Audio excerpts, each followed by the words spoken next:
Monsieur, bonjour, et bien bienvenue dans Racing, un Racing un peu particulier puisqu'on commence avec le nouveau champion de Belgique, ça vient d'arriver, il est encore tout ému. Alors première chose, félicitations, c'est extraordinaire, non? Oui, merci beaucoup, c'est fantastique pour toute l'équipe, pour toutes les personnes qui m'ont accompagné depuis le début. C'est vraiment très émouvant, c'est super. Parce qu'on avait dit en début de saison, oui, Jean-François il a la voiture pour être champion, mais il faut encore le faire sur la piste. Hein. C'est vrai que ça n'a pas été facile, surtout dans les conditions de pluie comme ça, il fallait rester sur la piste, c'était pas du tout évident. Et on a une belle course en plus, donc tant mieux pour tous les spectateurs. Il y a eu des moments dans la saison où vous vous êtes dit, oh là là, ça va être dur d'être champion? Mais il y a eu quelques courses où d'abord on a eu des problèmes techniques, il y a une course et j'ai fait une petite sortie à Francorchamps, donc ça a été des moments difficiles, il fallait repartir de bon pied, c'est ce qu'on a fait. Vous dédiez à qui ce titre? À tellement de monde, mais surtout à ma femme qui en plus attend un bébé. Eh ben, formidable, félicitations, et on va regarder ensemble les images donc, de ce titre et de ce dernier week-end du championnat Procar.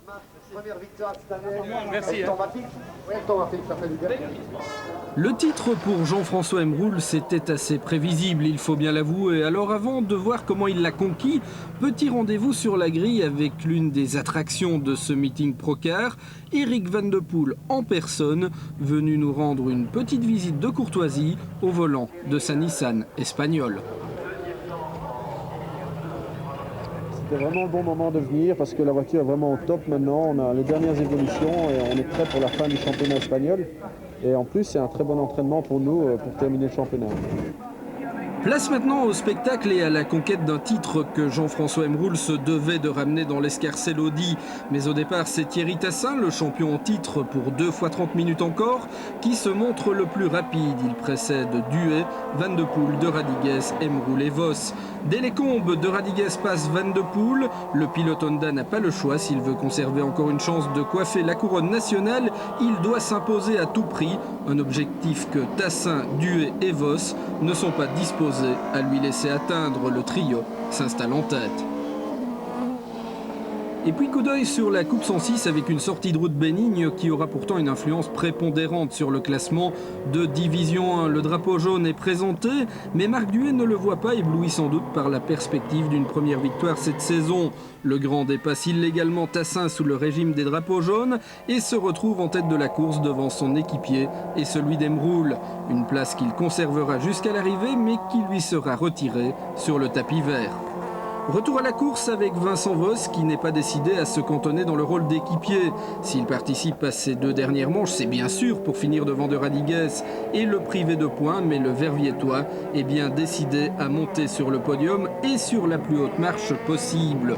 Impressionnant au volant de l'Audi A4 numéro 19, Vos campe dans les échappements de Tassin avant de le passer définitivement. Duhet est loin devant et Tassin doit baisser pavillon. Vos s'accroche donc à une 2e place qui lui permet de briller à l'heure où les conversations tournent autour des transferts.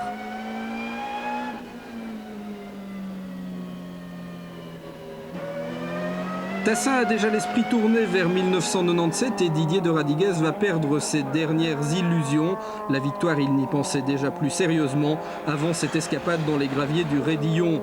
Emroul termine 4e, 3e après le déclassement de Duhet et empoche donc le titre. Une victoire en forme de triomphe pour l'équipage aux 4 anneaux puisque Audi enlève du même coup le championnat des marques. Et effectivement, nous allons vous commenter ces podiums dans quelques instants. Et pour que la coupe soit pleine, Vos sur la 2e Audi est crédité de la victoire en première manche suite à la mésaventure de Duhet. Une victoire que Vincent avait déjà conquise moralement sur la piste. Je suis désolé pour mon ami Marc parce que bon, il était quand même devant pendant la course. J'étais peut-être un petit peu plus rapide. C'est vrai qu'il a pris un petit avantage à ce moment-là, mais bon, peu importe, c'est quand même lui là qui est premier sur le podium. Maintenant, j'ai gagné ma première course en Procar et j'en suis très fier. Merci beaucoup. Même si la première victoire de Vincent Vos est acquise sur le tapis vert, avec Jean-François Emroul, il est bel et bien l'homme du week-end. Lors du départ de la 2e manche, Eric Van de Poel propulse sa Nissan en tête du peloton, suivi par Thierry Tassin et Jean-François Emroul. Et le pilote Audi n'est pas décidé à laisser partir la Nissan aussi facilement. Emroul attaque Tassin avec succès aux combes. La chasse au Van de Poel est ouverte. Le classement du début de course est le suivant, 1 Van de Poel, 2 Emroul, 3 Tassin talonné par Vos. Une longueur plus loin, on retrouve De Radiguez, Duet et Thibaut. Vincent Vos, accroché dans les échappements de Thierry Tassin, va quelque peu percuter le pare-choc arrière de la BMW. Thierry, poussé sur le bas-côté, est contraint et forcé de laisser filer Vos et De Radiguez. Le Bruxellois devra même repasser par son stand, une dernière course avec BMW qui se termine dans les profondeurs du classement. Débarrassés de Tassin, les pilotes Audi vont mener la chasse ensemble pour aller chercher Van de Poel. La jonction va se faire à la source et Vincent Vos va tirer le meilleur parti de la situation en passant son chef de file et le leader de la course à l'extérieur de la trajectoire. Vos s'empare de la première place, preuve que son succès en première manche n'était pas volé.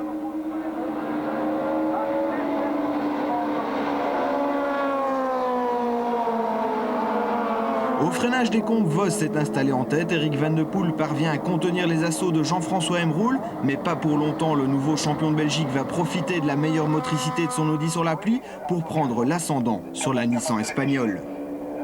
Les deux Audi sont en tête de la course, mais peut-être pas dans l'ordre voulu.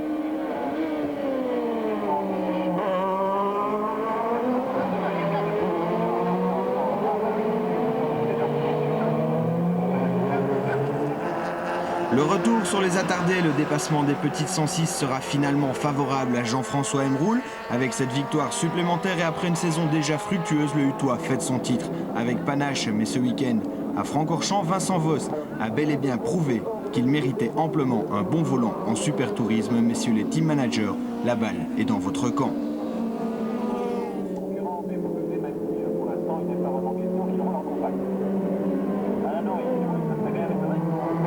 Le succès d'Audi ce week-end est sans aucun conteste. La marque bavaroise aux 4 anneaux a tout raflé, les 2 victoires de manche, le titre constructeur et pilote. Alors, comme le dit Jean-Philippe, Le bébé. Le bisou bien mérité. Là, Jean-François, la victoire, le titre, un week-end qui est parfait pour vous. Un week-end fantastique, oui. J'ai un peu de chance deuxième manche parce que Vincent a eu un problème avec un doublé.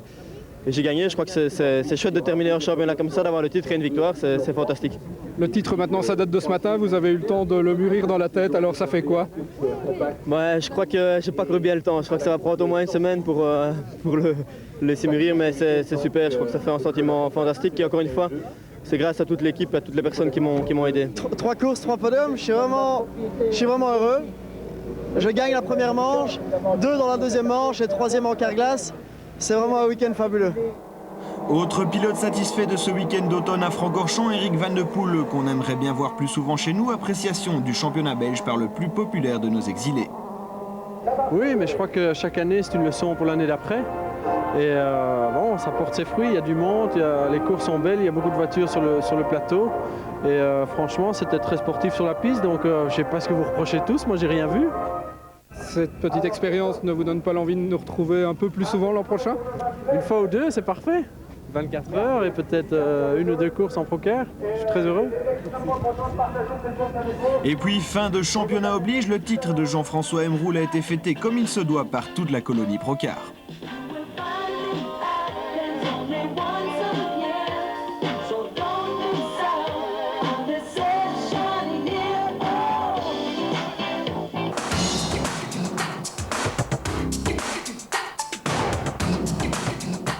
J'espère que tout va être correct de sa part comme de la mienne.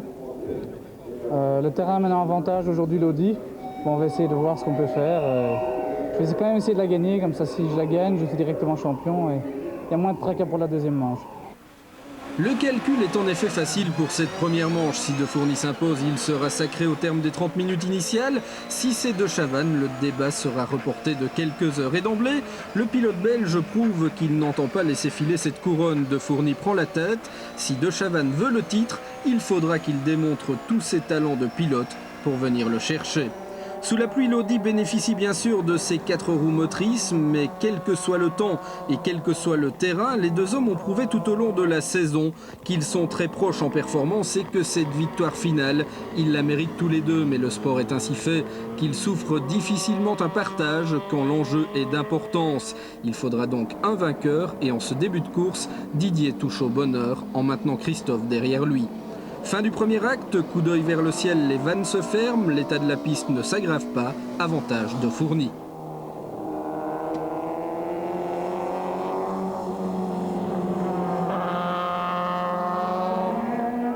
En guise d'entracte, un petit coup d'œil sur la Golf de Winderix, une voiture qui milite au sein de la Division 2 malgré ses allures de D3. Une 3e place dans cette manche parmi les BMW Série 3 et autres Audi 4 roues motrices, assurément un résultat à épingler, ce que nous faisons bien volontiers. Début du deuxième acte, la pluie redouble, la piste est gorgée d'eau, les 4 roues motrices agissent, le pilote maîtrise bien son sujet, avantage de Chavannes. D'autant que De Fourny quitte cette pièce passionnante pour se lancer dans un ballet aquatique et pneumatique, de toute beauté certes, mais fort peu rémunérateur en termes de points pour la course au titre. En délicatesse avec sa tenue de route, Didier part régulièrement la faute. Sa science du pilotage lui permet à chaque fois d'éviter le pire et de repartir, mais les glissades à répétition le privent de la possibilité d'empocher le titre en première manche.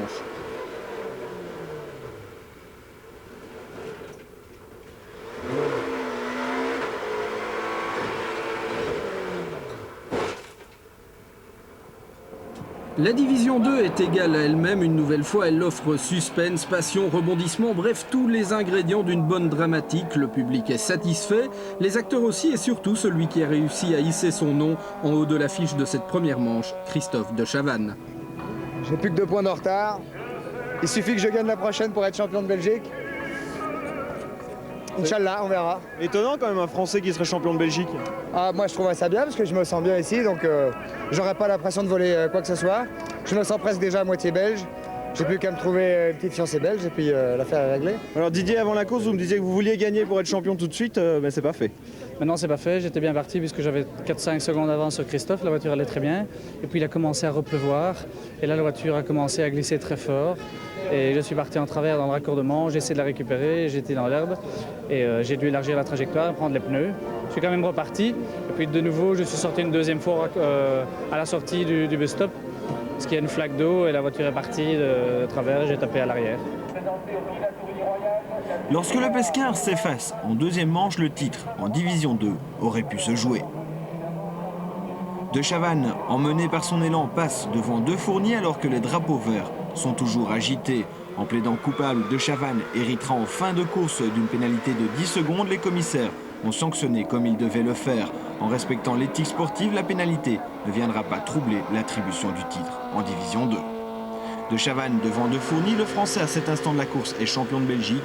Dans la ligne droite des comptes, Didier De Fourny va reprendre le titre à Christophe De Chavannes. La bagarre dans la dernière manche de la Division 2 est superbe, à l'image de toute la saison.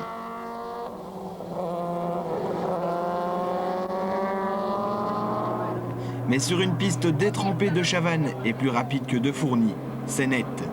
Celui qui était venu en début de saison pour participer à quelques courses revient sur le grandissime favori de la D2. Christophe s'empare finalement de la tête des voitures de Division 2.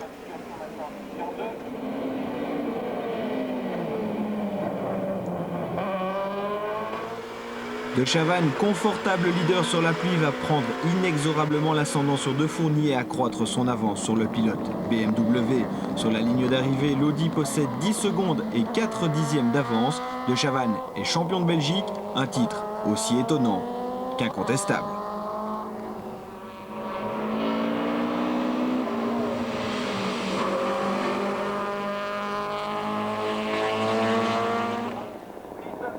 Elle est pas bonne cette histoire-là? Ouais. Christophe, la première victoire de votre carrière à Francorchamps, le titre à Francorchamps, vous allez élire domicile ici. Ouais, c'est la première fois que je suis champion, je peux pas vous dire parce que je suis un peu ému, mais c'est formidable quoi. Je suis heureux. Formidable. On s'est battu, c'était à moi, à lui, puis j'ai pris de l'avance et puis je suis champion belge. Je trouve que comme histoire belge elle est bonne quoi. Super, merci.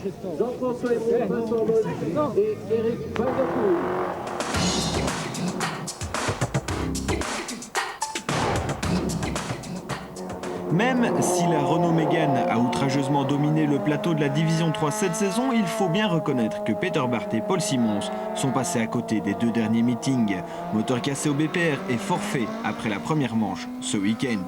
Un forfait qui fait le bonheur de Christian Jupsin et Pascal Thielekarts. Sans la Mégane, la Civic devient la voiture à battre en Division 3.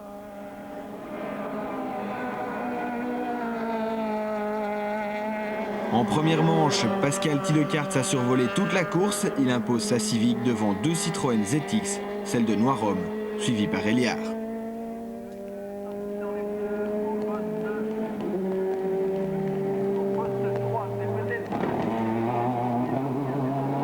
La Renault Mégane et la Honda Civic ont dominé la division 3 du Procar durant toute la saison. En 96, avantage à la française, mais dans le clan de la japonaise, comme toujours, cette première saison était celle pour apprendre.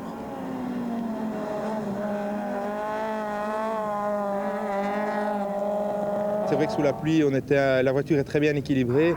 Bon, on a un petit peu moins de puissance, forcément. Sous la pluie, on fait un peu la différence. Mais la Honda a vraiment bien marché. Je suis vraiment content pour toute l'équipe parce qu'ils ont fait un super boulot. 7 courses, 4 deuxièmes places, 3 victoires. Je crois que pour la première saison d'Européenne Luigi Racing, c'était vraiment inespéré. Mais maintenant, on travaille pour le futur. Et le futur, c'est déjà la deuxième manche. Même si Pascal Thielecaerts pense déjà à l'an prochain, Christian Jupsen vise la dernière victoire de la saison. Et au terme des 30 minutes de course, l'objectif est atteint.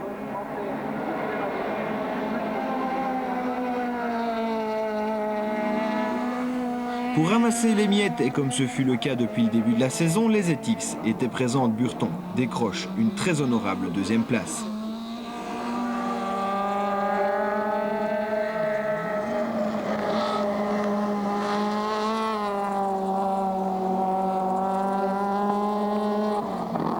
Et enfin, pour compléter le podium, Sterckx mène la Calibra sur la 3e marche. Si cette année, la D3 était survolée par la Mégane, l'an prochain, il faudra compter avec la Honda Civic. C'est promis. C'est-à-dire que cette année, on avait effectivement 53 chevaux de différence, ce qui est quand même relativement conséquent. Maintenant, vu la manière où ça se passe, je pense qu'on sera à même de pouvoir mettre un moteur de la grande sœur dans la petite, ce qui permettrait d'avoir la même puissance de la Mégane. Alors là, à ce moment-là, on va vraiment bien s'amuser.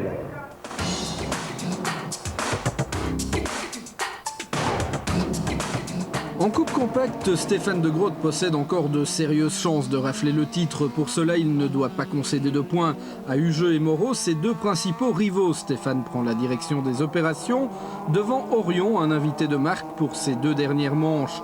Mais sans doute un peu trop nerveux, de Groot visite le bac à sable du Raidillon, une fausse manœuvre dont profite le nouveau venu en coupe compacte pour s'imposer. Quand j'ai vu sortir, c'est sûr que j'étais très content, mais je ne savais pas bien combien de tours il restait. Et c'est dommage pour lui. En plus, moi, je marque des points, mais je n'ai rien à voir avec le championnat. Et ça m'embête un peu vis-à-vis d'eux, parce que je vais un peu mettre mon grain de sel. Et c'est peut-être pas très bon pour eux, mais bon. Vous avez fait un choix en début de saison, partagez votre volant avec Vanina. Il reste une course. Vous pourriez encore être champion. C'est un peu difficile, non? On verra bien ce qui va se passer. Peut-être que Vanina va faire une très bonne course et qu'elle va gagner. On pourrait envisager que Vanina vous donne le volant? On pourrait l'imaginer, c'est possible, mais je ne voudrais pas créer de tension entre nous, parce que c'est vrai qu'on a commencé ce championnat à 2, elle a contribué à ce qu'on soit aussi en tête du championnat. Vanina, dans cette deuxième manche, maintenant, tout repose sur vous, le titre est encore possible. Il paraît.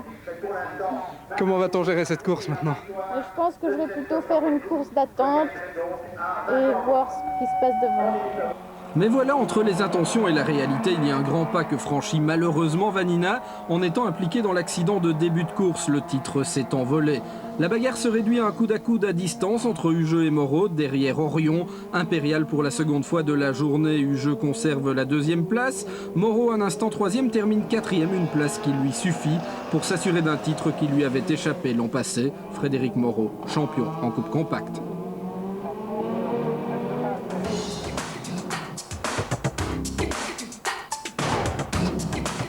Déjà couronné depuis longtemps, Tim Yossen avait cédé pour une manche son volant à Steven Noel. Le pilote de Formule Ford a prouvé son talent en menant une bonne partie de la course avant d'être passé dans les derniers tours par un autre jeune de talent, Frédéric Bonnier. Le pilote Clio remporte sa première course en 106 pour sa première participation. Pas mal, Fred. J'ai beaucoup apprécié la 106 parce que ça ressemble beaucoup plus à une voiture de course que la Clio. C'est plus un petit groupe A, tandis que la Clio, c'est une voiture adaptée pour la course plutôt.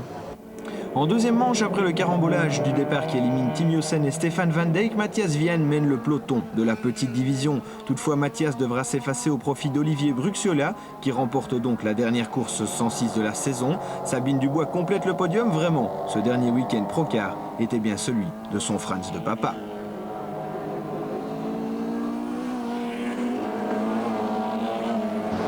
Et bien après le Procar, on change de catégorie, on passe à la catégorie inférieure avec les 24 heures de chevaux. C'était le week-end dernier aussi à Spa-Francorchamps et vous allez le voir, eh bien l'équipe Racing n'a pas hésité à se mouiller. Les 24 heures de chevaux et puis les derniers potins des compétitions automobiles en circuit.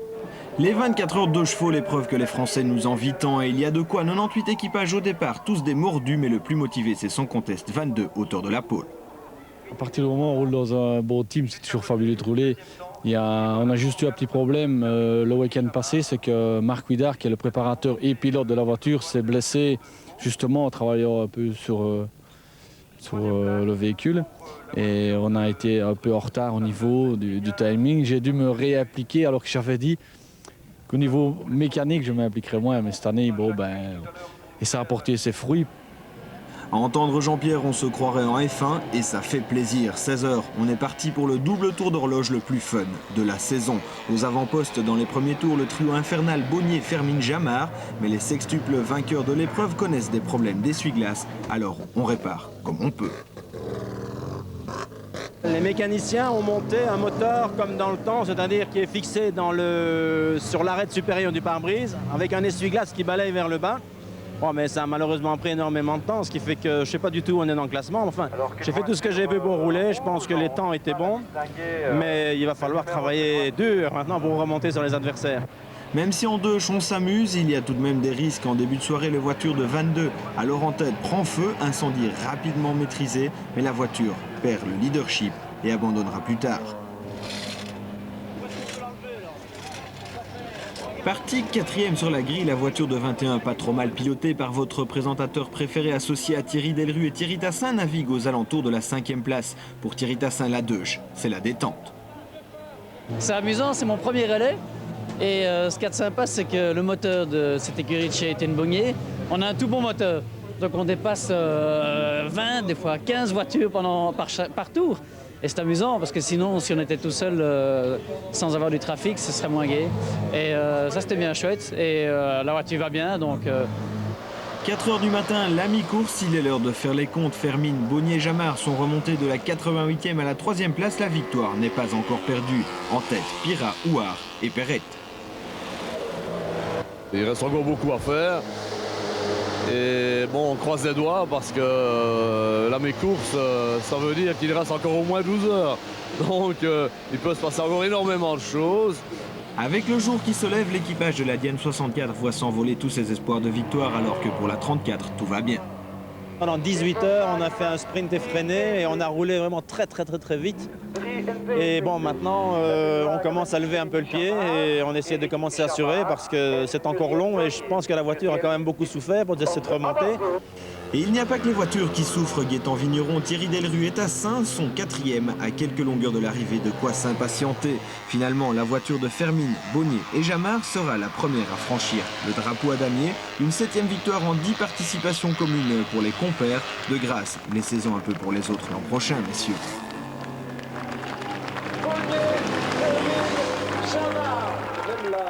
Je pense que mon coéquipier Étienne Bonnier a des vues sur un jeune pilote qui a fait sa première course en Procar hier et qui l'a gagné, qui s'appelle Bonnier aussi comme par hasard, et je crois qu'il veut faire une équipe familiale l'année prochaine. Denis, Petit et Ortolanus terminent 2e, Lane, le jeune et Lenz complètent le podium. La position la plus ingrate revient à l'équipage de la voiture 21, un superbe résultat tout de même. Pour passer à la télé, il ne faut pas à tout prix terminer sur le podium, la preuve par l'image. Voilà, bien rendez-vous l'année prochaine pour la 13e édition de ces 24 heures de chevaux. On quitte les yeux légèrement tirés pour les yeux bridés. Vous avez compris bien évidemment le Grand Prix du Japon ce dimanche à 5. Quelques-uns. Hugo Gross et Johan Boskamp tentent bien sûr de le cacher, mais leur angoisse est bien légitime à la veille d'une telle rencontre. 21 vous en racontera tout par le détail, c'est promis. Coup d'envoi FC Bruges Anderlecht, vendredi à 22h50.